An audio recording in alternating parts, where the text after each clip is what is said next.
안녕하세요. 몸신 한의사 한진우입니다. 여러분 혹시 아침마다 거울 보기가 겁이 나시나요? 아니면 최근에 미주암 같은 안면 피부 시술이나 성형수술을 받으신 일이 있나요? 시술은 예쁘게 잘 된 것 같은데 코끼리처럼 그리고 달덩이처럼 부어오른 얼굴을 보면 이게 정말 빠지긴 할까 걱정이 앞서실 겁니다.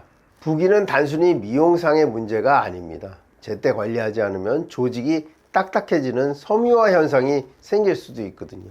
그래서 오늘은 안면을 포함해서 우리 몸의 부기를 아주 과학적이고 한의학적으로 뿌리 뽑는 방법을 준비했습니다. 오늘 영상 끝까지 봐주시면요, 집에서도 할 수 있는 특급 부기 관리법을 마스터하게 되실 겁니다. 시작하기 전에 좋아요 한번 꾹 눌러주시면 영상 제작에 큰 힘이 되겠습니다. 먼저 지피지기면 백전백승, 부기가 왜 생기는지를 알아야겠죠. 한의학적으로 부기는 수분의 정체 때문에 생긴다고 보고 있습니다. 그런데 다 같은 부기가 아니라는 게 중요한 것이죠. 단순 수분 부기에 해당되는 부기를 먼저 살펴보면요, 짠 음식을 먹었거나 밤에 물을 많이 마셔서 생기는 단순한 부기이죠. 이건 비교적 빨리 빠질 수가 있습니다. 그 다음으로는 담음에 의한 부기를 들 수가 있겠는데요, 여기부터가 문제가 되죠. 수분이 마치 찐득한 젤리처럼 변해서 몸속 여기저기에 고여있는, 정체되어 있는 상태죠. 시술이나 수술 후에 발생하는 부기는 조직 손상과 염증이 동반되기 때문에 이 담음의 성격을 띠는 경우가 많습니다.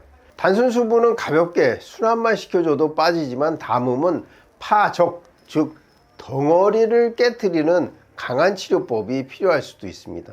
내 부기가 왜 안 빠지는지 이제 그 해결책을 약물부터 설명해 드리겠습니다. 한의원에서 이제 부기를 뺄 때 단순히 이뇨제 성격의 약만 쓰지는 않습니다. 정교한 3단계 프로세스가 있습니다. 그 첫 번째 단계는요, 바로 행기입니다. 기를 움직여라, 이런 뜻인데요, 수분은 스스로 움직이지 못합니다. 기라는 엔진, 드라이빙 포스가 밀어줘야만 하죠. 기가 막혀 있으면 수분도 고이게 됩니다. 이때 사용하는 대표적인 약재가 바로 진피, 즉 귤 껍질입니다.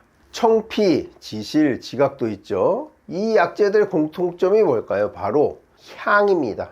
이 향기로운 성분이 확산하는 힘으로 정체된 기운을 뻥 뚫어주고 수분이 움직일 시동을 걸어줍니다. 이 향의 특징이 무엇입니까? 어디에 가두어도 가두을 수 없을 만큼 퍼져 나가죠. 향기로운 냄새를 딱 차단해서 그곳에서만 날 수 없는 것처럼 이 향기의 특징은 멀리 퍼져나가는 데 있습니다. 이 성질을 빌어서 기를 움직이게 하는 것이죠. 부기 제거 치료의 그 2단계, 바로 방향성 화습 약을 이용하는 것입니다.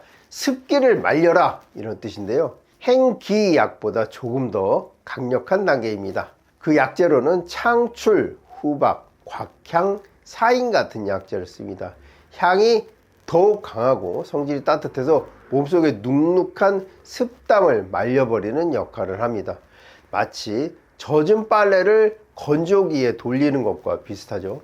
앞에 행기약이 단순히 기를 돌려서 수분의 정체를 해소했다면, 이 방향성 화습 약들은요, 땀이라든지 소변의 형태 등으로 직접적으로 수분을 깨 부셔서 체외로 배출해주는 이런 효능을 내게 됩니다.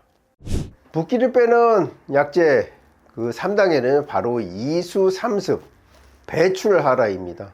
앞에서 땀이나 소변을 통해서 배출을 했다면, 이제는 완전히 움직이고 말려진 노폐물을 내 몸 밖으로 시원하게 내보낼 차례입니다. 복령, 택사, 의인, 즉 율무죠, 이런 약물들이 여기에 해당합니다. 대소변을 통해서 수분을 체외로 시원하게 뽑아내는 것이죠. 이런 원리로 구성된 대표 처방이 바로 오령산, 이진탕 등입니다. 환자분들의 체질과 시술 부위에 따라서 저희가 수만 가지 조합으로 처방을 구성하게 되는 것이죠.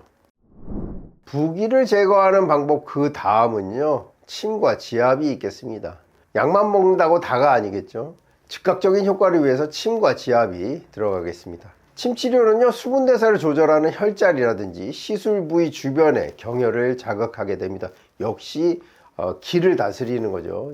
조기치신이라고도 얘기를 하는데요. 정체된 림프 흐름에 고속도로를 깔아주는 그런 역할이라고 보시면 되겠습니다. 그 다음은 림프 지압이 있는데요. 이건 여러분이 지금 바로 따라 하셔야 합니다. 이 귀 뒤쪽부터 목 라인을 따라서 아래로 부드럽게 쓸어내리세요. 꼭꼭 누를 필요가 없고요. 그냥 스치듯이 살살 쓸어내립니다. 그 다음에 이 하수구가 모여드는 부위가 있는데 바로 림프의 하수구라 불리는 쇄골 안쪽 움푹 파인 곳을 가볍게 압박하며 쓸어줍니다. 이렇게 되면 벌써 얼굴에 있던 림프가 목을 통해서 쇄골로 모였는데요. 이 모인 곳을 더 배출하기 위해서 겨드랑이 림프절을 가볍게 두드리거나 마사지하면 상체 부기 제거에 탁월한 효과를 보게 됩니다. 이때 중요한 것은요, 림프는 너무나 강하게 자극하면 오히려 안 하는 이만 못하게 됩니다. 그래서 반드시 가벼운 느낌으로 가볍게 지압해주고 흐트려주고 자극해주면 얼굴 그리고 상체에 있는 부기를 제거하는 데 큰 도움이 될 수 있습니다. 자, 오늘 내용이 좀 흥미로웠나요? 핵심을 다시 한번 요약해 드리도록 하겠습니다. 첫 번째는 원인 파악이 중요하겠습니다. 내 부기가 단순 수분인지 끈적끈적한 담음인지 알아야 합니다. 특히 수술 후 부기는 전문가의 관리가 필수이겠죠.